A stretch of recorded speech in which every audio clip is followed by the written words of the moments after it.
¿Es bueno el narcisismo en sí mismo? ¿Qué es el narcisismo y cómo se manifiesta en nuestra sociedad? ¿Cuáles son los signos de un comportamiento narcisista, diría yo? ¿Y cómo podemos identificarlo, no? ¿O cómo podemos identificar esos signos en nosotros mismos y en los demás? ¿Cómo afecta el narcisismo en cierto sentido respecto a las relaciones interpersonales y la salud mental? ¿Se han percatado ustedes de lo que es narcisismo en sí mismo? ¿Qué papel puede jugar en la sociedad y la cultura, no? ¿Es posible cambiar este comportamiento narcisista? Y si esto es así, ¿cómo podemos trabajar hacia una mayor empatía y autoestima saludable? Bueno, respecto al narcisismo, intentemos descifrar este asunto, ¿no? Desde el sentido común de la vida, ¿no? Por lo tanto, hablemos un tanto sobre esto, sobre esta relación que hay con el cuerpo y la autoestima, ¿no? Hasta dónde es bueno admirar su cuerpo y hasta dónde puede ser malo admirar el cuerpo. Bueno, el narcisismo en sí mismo es un término psicológico que desde la perspectiva de la psicología se refiere a una personalidad caracterizada por una excesiva admiración y amor por sí mismo. Es algo así como una necesidad constante de atención, ¿no? Y admiración, y por ende una falta de empatía hacia los demás. También se afirma y se deja por sentado que el narcisismo puede manifestarse de diferentes maneras, pero comúnmente incluyen comportamientos un tanto complicados, como por ejemplo, aquí tengo la enumeración de algunos comportamientos que se manifiestan respecto al narcisismo. Es esa exagerada sensación de importancia y superioridad que siente la persona por sí misma. Esa necesidad también constante de ser el centro de atención. Estas características se manifiestan en un narcisista, en una persona que adopte esa postura sin darse cuenta. También la falta de empatía y comprensión hacia los sentimientos y necesidades de los demás son signos de un narcisismo. La tendencia que por lo general tienen las personas a explotar a los demás para lograr sus propios fines tiene que ver también con el narcisismo. De modo que todas esas sensaciones que se desarrollan respecto a una superioridad o a una intención que te hace pensar que eres superior a los demás, todo esto tiene que ver con el narcisismo.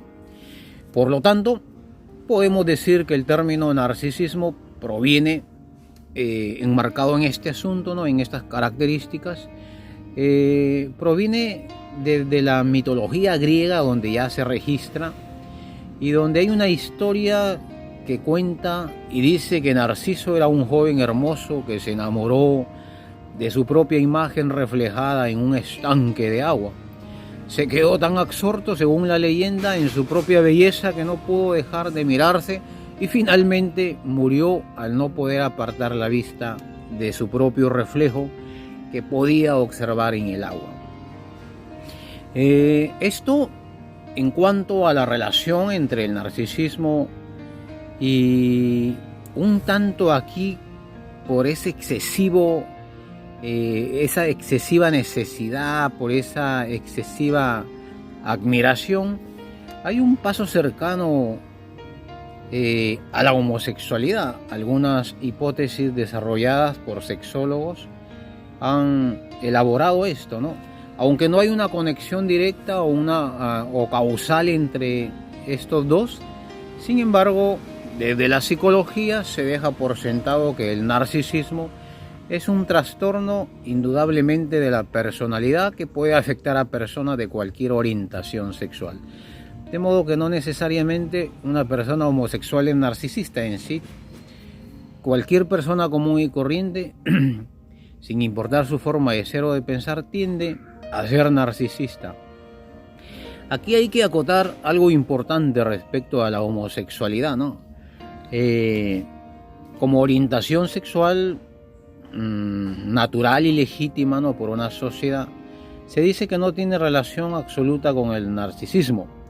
Entonces la pregunta sería, ¿hay homosexuales narcisistas? Indudablemente que, partiendo de las características que hemos detallado, descrito al inicio de la conversación, pues indudablemente que también una persona con orientación sexual distinta puede también tener esas características de un narcisista. Lo importante aquí que hay que destacar respecto al narcisismo es que no se trata de amar o admirar el propio cuerpo, dejarlo de admirar, diría yo, ¿no?, sino cómo la persona percibe esto de sí mismo, ¿no?, y respecto a los demás. Lo ideal aquí respecto a esto sería, bueno, pues tratar de ser consciente de lo que uno está sintiendo y por lo tanto, respecto a esto, no pues dejarse llevar por esos sentimientos, esas disposiciones anímicas que, a decir verdad, llevan a todas las personas a efectos negativos, lamentablemente, ¿no? Por lo tanto, la relación con el cuerpo y la autoestima es muy distinto, ¿no? Todos somos llamados a admirar, a autoestimar nuestro cuerpo o a adorar nuestro propio cuerpo. De modo que esto no es inherentemente malo, afirman los expertos, ya que esto es algo natural de cada individuo, de cada persona, tiene derecho a apreciar, a cuidar su propio cuerpo, a admirarlo, ¿no? De eso se trata. Es más, se afirma que de hecho y en verdad cuidar nuestro cuerpo es importante para nuestra salud y bienestar. Sin embargo, cuando la adoración se convierte en una obsesión o una forma de compensar inseguridades, ahí sí puede ser problemático. Ahí sí ya puede haber un problema, ¿no? De modo que hay algunos límites a considerar a este respecto para poder tener clara la idea de lo que es ser un narcisista. Por ejemplo, admirar el cuerpo es normal, es saludable, admirarlo, apreciar lo que cada uno tiene, ¿no? Cada quien puede disfrutar de su propia apariencia física y sentirse orgulloso, en cierto sentido, de su propio cuerpo y de sus logros físicos que él mismo con esfuerzo lo está logrando, ¿no? De modo que esto tiene que ver con el cuidado personal, ¿no? Nuestro cuerpo es digno de ser conservado, cuidado a través de una buena alimentación saludable, ejercicios, higiene. Todo esto es importante y es natural para nuestra salud y bienestar, ya que, a decir verdad, todo esto nos da aceptación y nos permite amarnos más y más, ¿no?, como debe ser, con todas nuestras fuerzas, con todas nuestras debilidades, pero esto es parte de la autoestima de cada individuo. Sin embargo, siempre es necesario establecer la diferencia.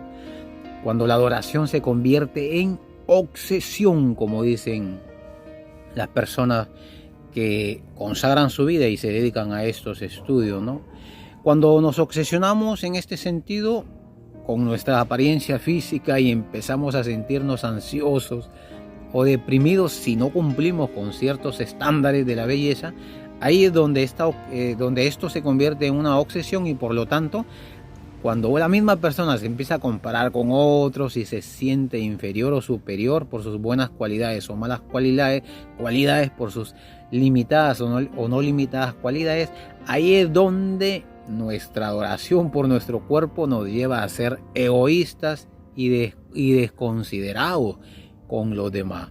Por lo tanto, en cuanto al narcisismo, no hay nada malo inherentemente bueno en él. Eso sí hay que dejarlo por sentado. ¿Por qué? Porque el narcisismo es un trastorno de personalidad, como lo define la psicología, que puede causar daño a sí mismo y a los demás. Sin embargo, como dije anteriormente, algunos rasgos asociados con el narcisismo